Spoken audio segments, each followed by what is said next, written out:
about Karma Yoga. So K-A-R-M-A, Karma Yoga. Right, so Karma Yoga. Karma Yoga, the definition of Karma Yoga is selfless service. Selfless service, my friends, is so different than selfish service. Selfish service is something that we tend to do a lot of. If you help me, I'll help you. If then. If then. If I do this, will you do this? Does that make sense? Mm-hmm. And then we think, well, you know, I'm a helping person. I'm a helping person because I helped her because I needed her to do this, or, so often we have to really look inside. Yoga tells us, look inside and make sure that you're really in Karma Yoga. How often don't we do something for our parents so that our parents can either buy us what we want, give us what we want, or just acknowledge us?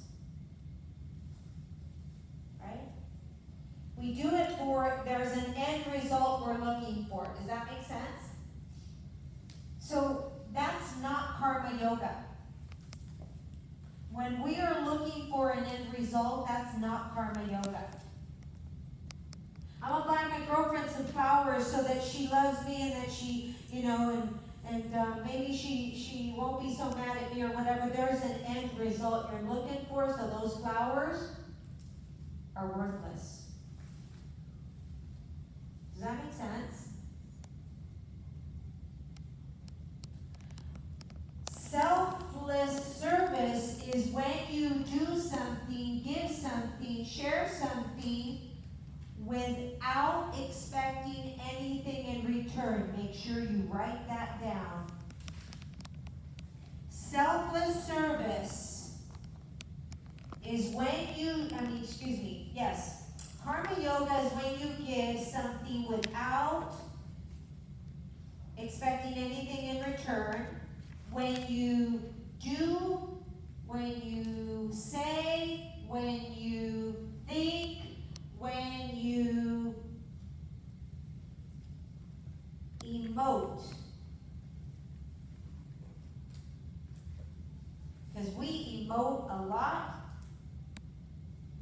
and we think that's Karma Yoga, and that's not. Okay? Think about this. How many times do we give a compliment expecting a compliment back? Right? I'm not saying all the time, but think about this.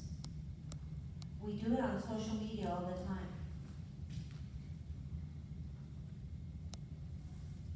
We post a comment to somebody else's comment and see if we get something back in return. And we go back to see if we do that. We post a comment and we go back to see if they commented back. That, my friends, is not Karma Yoga. That, my friends, is selfish.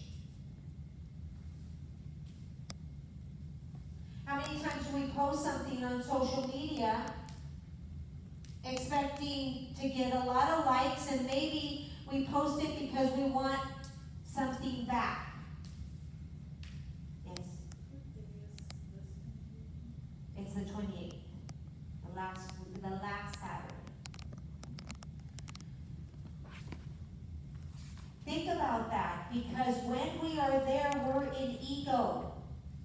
We're in ego, and remember that we said this journey that we're on is to abolish, or not to abolish, but actually to be aggressively present, to know when we are in ego.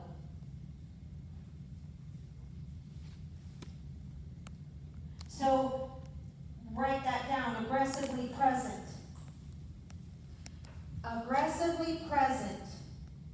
What do you guys think aggressively present means? Jim? Well, when I think of it, I think of a consciously, before the class, I consciously think about what it is that I'm going to do today or learn today, or how I'm going to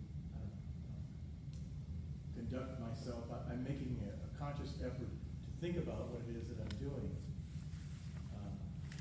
That's what I think of this. Right. Anybody else want to add? Yes. The ego? So, Ego. so when we're aggressively present, we could be an ego. We could be an ego.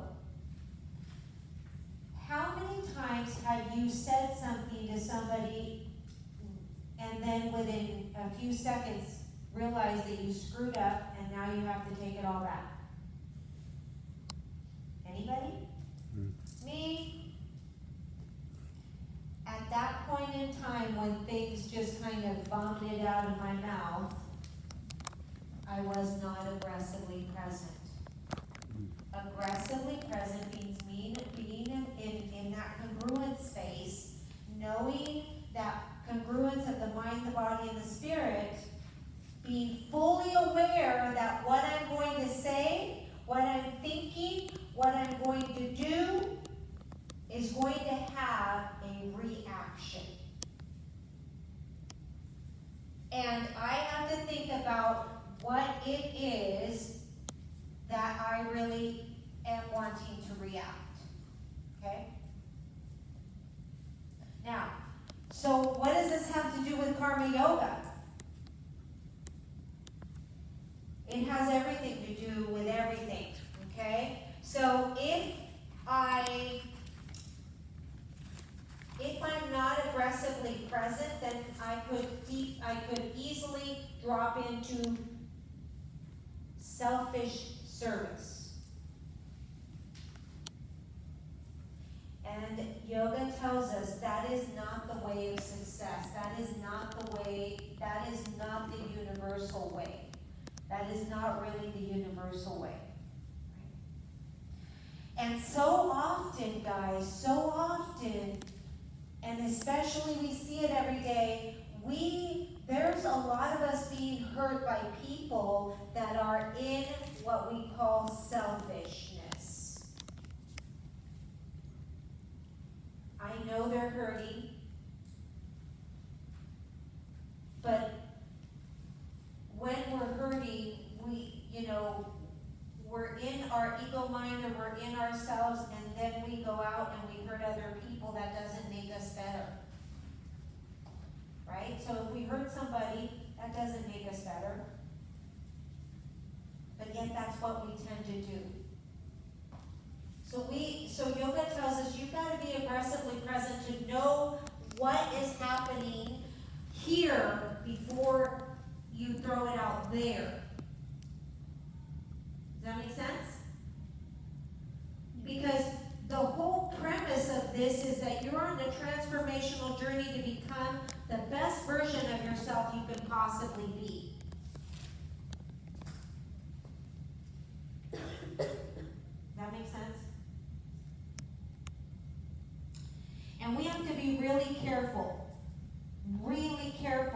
that we're always aggressively present, especially with those we love, because that's the easiest time, and those are the easiest people for us to go mindless. And remember I told you, a mind left to its own devices will ruin you. We would rather be right than to save a relationship. And that's scary. That's not karma yoga. That's selfish service. How many times have we ruined a relationship because we wanted to be right? And sometimes we don't even know we're ruining it because we're so hell-bent and blinded by the fact that our humanness wants us to be right, and then we justify it by saying, well, hey, I said this, she took it like this, well, oh well, who gives a fuck? Yes or no? And so yoga says,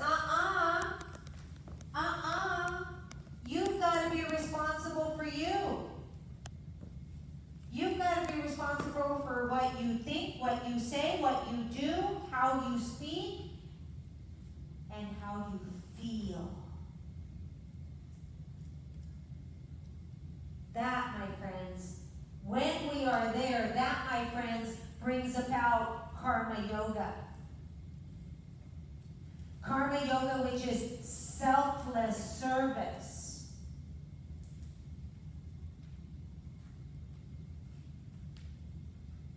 How many times have you done the dishes for your mother so that she wouldn't bitch at you, or maybe give you time, and maybe gave you permission to go somewhere you wanted to, or do something like that? Yes or no? And then you were like, well, Mom, I did the dishes the other day. Yes or no? I helped you, I did the dishes for you. Is that Karma Yoga? But yet some people say, yes, I help you. Karma Yoga is helping. Well, no. That's selfish service because you did it with an end in mind. You wanted a result. You wanted a reaction. You did it. So be real mindful. Aggressively present means no, that you are going to say something that's going to hurt somebody, that's going to better somebody. If you've got to say something, make sure it's going to help somebody. Does that make sense? This, my friends, is a way of yoga. Remember I told you yoga is a lifestyle. Yoga is a lifestyle. It's not just about what we eat. It's not just about being vegan. It's about how we treat others. Be kind, be real, be you. Violence is growing rampant in our society. It's up to you and everybody here to stop it. And it starts here by being aggressively present. Being the victim of violence, I know how important it is. When the guy that shot my grandmother with a sawed-off shotgun in bed while she was sleeping, there was no aggressive presence there. It was all selfishness. Right? So whenever we're in ego and whenever we're in selfishness, that's when violence ensues. And yoga tells us there's no need for that. And you'll see as we move through, if we really live this yoga lifestyle, we know that we practice ahimsa. On Thursday we'll learn about ahimsa. But right now I want you to understand karma yoga. Okay? Karma yoga is extremely important for you guys to understand. And also, too, for you guys to understand that starting today, you need to stop doing things that you think are nice because you're expecting something in return. Does that make sense? Yes? So what's worse, to do stuff that we think is nice, to get something in return, or to not do anything at all? No nice things. To do nice things without expecting something in return. To know where that's coming from inside of you. Why am I doing this? To really be reflective to you and say, wait a minute, why am I doing this? Am I doing this for a reason? Then yes, I would say, wait until there's no reason and then do it. That's what we need to look for. When we're aggressively present, we cleanse out the demons, we cleanse out the ego. Find a place inside you. We all have it when we do something and we do it without needing to. What I mean more is like, I've known people that they could do something nice, like it's not even going out of their way, but they just are like, no, not my fault, I don't care. So Yeah. which one is worse? So it's not about worse. I'm not going to answer that because I'm not going to be in judgment. Okay? Because I'm not one to judge. But what I am going to say to you is that you have to discern where it's coming from. So other people have nothing to do with us. This is all about you. This is your transformational journey. Does that make sense? When you transform you, the people around you will automatically transform or transmute and move away. Mm-hmm. So we don't care about them. And let me give you an example. I always bring in my family. My aunt died. My aunt died on Friday. And my brother is real close to, that's my dad's side of the family, so he's real close to them. So he texts me and he says, oh, by the way, Tia Lisa died. And I was like, okay, you know, what happened? Was she sick? Blah, blah, blah. Because I take care of mom, so there, right? So then all of a sudden I get this beautiful, scathing text. You don't give a shit. You don't care. You're not part of the family. You didn't, and it's just going on and on and on. And all I asked was, would you please give me the information? I looked at that and I said, okay. Now, I could react and shoot back, but I was lucky enough that I wasn't in my humanness. And I thought, okay, that's his way. He's the one that's hurting. I'm not going to feed into that. So I said to him, okay, I'm sorry you feel that way. Please let me know the details of the service. Love you. Because I wasn't going to play into that, and I was being genuine. I'm sorry he felt that way. I'm sorry he thinks that way. Who knows, you know, what he's telling other people that his sister is blah, blah, blah, blah, blah, blah, blah, right? It's not for us to care. Does that make sense? So I've got to go in and it's me. It's going to be me. It's got to be about me. It's got to be about you and you and you and you. Stop trying to fix. Here's what yoga says. Stop trying to fix others without fixing yourself first. Mm-hmm. Write that down. Stop trying to fix others without fixing yourself first. And I get it. I've been there. I do that all the time. As I'm in these self-development courses that I take and all of this, I think, oh, my husband should hear this. Hmm? I had a question. My daughter should hear this. Right? Isn't that just common nature because we care about those people? So when we encounter something that we think is helping us, we want to share that. Yeah. But at the same time, we gotta shut it up. At the same time, we gotta realize, where's it coming from? Is this really something we want to share? Or is this really something where we're identifying, see, he should hear it? But if you haven't made the change, then how can you tell Exactly. someone else about it? Exactly. So it's gotta start here. That's what yoga says. It's gotta start here. You see, everything else is a full-on reflection of what's happening in here. That's all it is. So if you don't like what somebody's doing and they're being like all that or whatever, it's probably because you're all that. You're reflecting. And you don't like that, and that which we don't like reflects to us over and over and over, and we tend to pull all these bitches that are out there thinking they're all that. When you But it's them, look at that bitch, look at this, look at that, and it's like, and then nobody looks in here, and yoga says, here, it starts here, so true. I'm a bad bitch. right? That's what they say. I mean, the only reason that I don't give you the homework to do the 10 thoughts a day is only because somebody complained to the dean that I was giving too much homework. But it is self-reflective. Oh my God. When I learned what kind of a thinker I was like, God, shoot me, man. Put me in a dark room. Nobody wants to be near me. I mean, I think I shared with that. I mean, everybody that walked by me, I had a judgment for.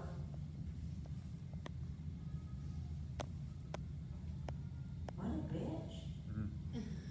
Swear to God, I looked at that and I thought, what a bitch. Nobody wants to be near me.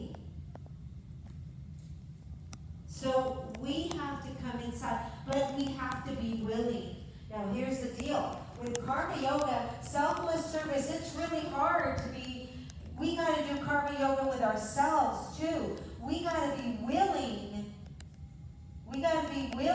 to look inside and do service in here without expecting anything out here. In other words, I'm gonna eat healthy so that everybody looks at my beautiful skin. Or I'm gonna be healthy so that I can lose weight and everybody can say, ooh, you look so cute, you've been losing weight. You see, it won't work, it's not lasting. That which you do for somebody else or for somebody else's yoga says will never last in your life and will always take you down the path of misery. Does that make sense?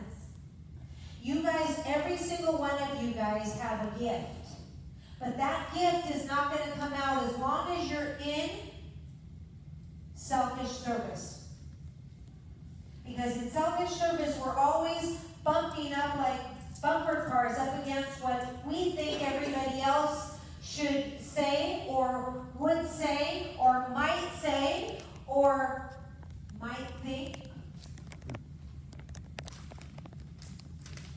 You guys have to find your gift, and you do have a gift. And by removing the ego and going into Karma Yoga, you will find your gift, but it's a relentless path, and it doesn't end until the day you die. But my friends, every single one of you has a gift. I don't know what it is. Maybe you don't yet know what it is. But there is a gift inside, and you won't be able to find it until you uncover the best version of you can possibly be.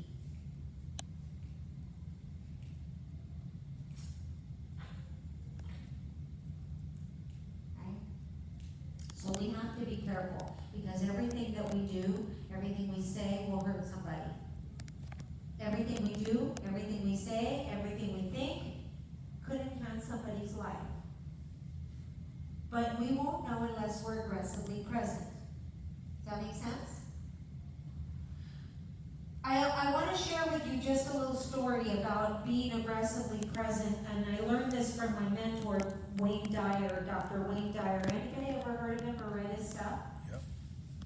Okay, Dr. Wayne Dyer, I actually had lunch with him. That was so cool, but I didn't have lunch with him until I had the guts to do it many years later, but I attribute the fact that I'm standing here alive for you without killing myself because I was suicidal at the age of 18. Okay? I was suicidal at the age of 18, and thanks to that, remember this, your guru will come to you, and more than one will come to you either in a book or in a podcast or in person, okay? But sometimes when we're not aggressively present and we don't know and we make judgments, we hurt other people and we don't even know we're hurting them. I was 18. I was already in college. I was one of 5 Latinas in San Diego State in the School of Business. That's it. There were 5 of us. I was a CEO of SALT. And I was the only pepper in that class. Okay? And I remember so clearly, guys, be real careful because there's always an out. When we do Karma Yoga, we avoid things like this. But I was sitting there and I got my paper back and it had a big red D on it. I was devastated. So I asked the professor, tell me, please, what is wrong with my paper, because I looked through it, there was no writing in it whatsoever. Tell me, please, what's wrong with my paper, please, so I can fix it and get a better grade. Because I'm like you guys, I wanted an A, right? Professor looks at me and goes, I don't have time right now, come to me at my office hours. And she walked away. So it's like, oh, okay. So I waited, I went up, office hours came in, I showed up, Office hours were, I remember clearly, it was from 12 to 2. And then again in the afternoon, I was there at exactly 12:30. She got up, started to walk away, and I go, Professor, you told me to come during your office hours. I would love for you to tell me what I did wrong here. I have a D. I want to fix it. Even if you don't change my grade, I want to fix it so I can learn. She looked at me, she goes, why do people like you exist? And I was like, what? And I go, I just want to see what do I need to correct. And I opened the paper and I'm starting to look at it. And she just looked at it and I kind of clicked finally right there where there was no red there. And I looked at her and I said, oh my God. You didn't even grade this. She got very flustered, and said to me, who are you to challenge me? And it's not my fault that Spanish was your first language. I was like, ooh, okay. So here's what I took it to mean, and this is what I tell you, you have to be careful. She didn't say anything else, but here's what I took it to mean. I took it to mean that I was worthless, I was useless, and I had no place in this world. And that nobody was ever going to listen to me because I was dumb. D stood for dumb. So, at 18, I was crying, of course. And I began to think of all the ways that I could end my life because I was worthless. The world would be better if I wasn't here. My parents wouldn't have to pay for my college. I read a litany of all the reasons why it would be better if I was not here on this earth. And somehow I found myself in a bookstore, in a mom and pop bookstore, and the guy says to me as I walked in and there was nobody else there, guy says to me, the self-help section is over there, sweetheart, because I was crying. He could really see that I was crying. He goes, the self-help book section is over there. I was trembling. I don't even know how I drove there. This lady, that's all she said. We must be aggressively present. Thank God I prayed to God, I got on my hands and knees and I said, God, send me a sign because if not, I'm going to, in my purse, by the way, I had sleeping pills that were not belonging to me, that I was supposed to deliver to my mom's friend because I picked them up at the place for her, but I was going to take them. So I opened the bottle and I had it there. And then I said, dear God, please, if this is not what you want me to do, give me a sign. And all of a sudden I fell back because I was like this, and I fell back onto the bookshelf, and off the bookshelf came a book, hit me smack in the face, actually just kind of tore a hole in my cheek, and I was like, you know? And I looked at the book, and it was Dr. Wayne Dyer's book. And so I picked it up, Signs and Wonders. I opened the book, and it said, you are valuable in this life. That's the only sentence I read. Because of that, I stopped where I was thinking, and I just cried and cried and cried. But thanks to that sentence, I'm still here in front of you today. So let me tell you that if you think that what you say, what you feel, and what you do, and what you think is not going to create events, you're wrong, my friends. And yoga tells us that. So being aggressively present. Being aggressively present. Okay? I was not aggressively present. I was reacting to that. Does that make sense? I took it to mean something. Maybe she didn't mean it that way, but I did take it to mean that. So I was not aggressively present because I realized I had choices. I could have just done what I did, finally I did, my friend guided me, and she's no longer at San Diego State, she was off San Diego State, but she was a writer for the Union Trib. That's sad, when we have people like that out there. So anyway, you guys, it's important that you realize what you think, what you say, and like he said, yes, how is this going to land if I speak it? How is this going to land if I think it? Right? Yes or no? Yes. All right, now I'm gonna challenge you. How many of you guys think that, go ahead and be honest, that what you think has no effect on others? Without voicing it?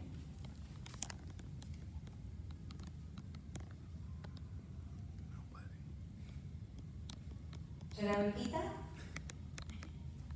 How many of you guys, raise your hand, think that what you think doesn't, without voicing it, in other words, you're just thinking it, does not affect others?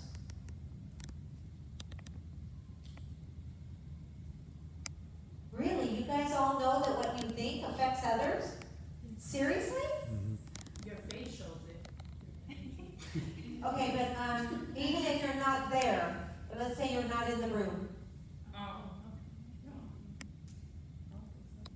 okay? Be honest. Okay? Right.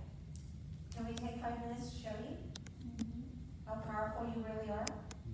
And how much power you have in your thoughts? Yeah? Are you game? Yes. This is still yoga. Okay. Would you say that he looks pretty strong? Jim? Would you over there in the back, Mr. Basketball guy, he's on our basketball team. Does he look strong? Yeah. Would you say that you could push his arm down if he was resisting it? Okay, so I just want to make sure. Does he look strong? Does he look strong? Okay, good. All right, so here's what we're gonna do. I need 6 people to walk outside that door and stay outside for right now. 6 people, 6 volunteers to walk outside that door.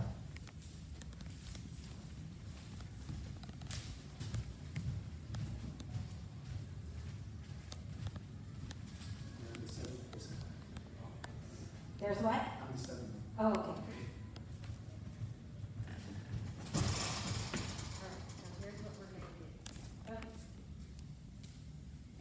So what you guys are going to do is you guys are just going to watch. And here's what I want you to do is I want you just to be very neutral. That's gonna be tough. Just be neutral, just be watching. Be real careful that you're not judging. Okay? You guys are the